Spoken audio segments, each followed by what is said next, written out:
Kameru mūzika ir saruna, un bieži vien klausītāji jautā, kā tad mūziķus skatuves sarunājas. Mēs koncertā būsim divi, Guntis un es, divi instrumenti – klarnete un klavieris. Ko tu atbildētu klausītājiem? Kā notiek saruna mūziķiem uz skatuves? Man liekas, ka ļoti abstrakti, jo ja mūsu tādas vārdiskās sarunas vienmēr ir ar kaut kādu tēmas impulsu, un mēs to varam tā ļoti viegli saprast, tad šī mūsu saruna muzikā tā tiešām ir tā kā tāda rotaļāšanās ar impulsiem, tā ir ieklausīšanās. Šī programma, manuprāt, ir veidota no ļoti personiskiem skaņdarbiem. Gan Veinbergam šī sonāte, gan Jaundarbs, kas, protams, ir koncerta lielā intriga, tātad Andra Dzenīša sonāte.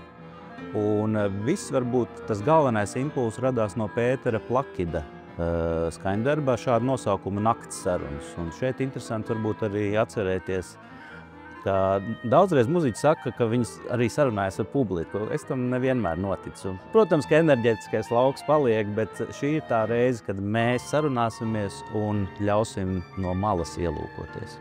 Bet mēs labprāt ar jums arī sarunātos. Tāpēc tiekamies koncertā Nakts sarunas Spīķeru koncertzālē.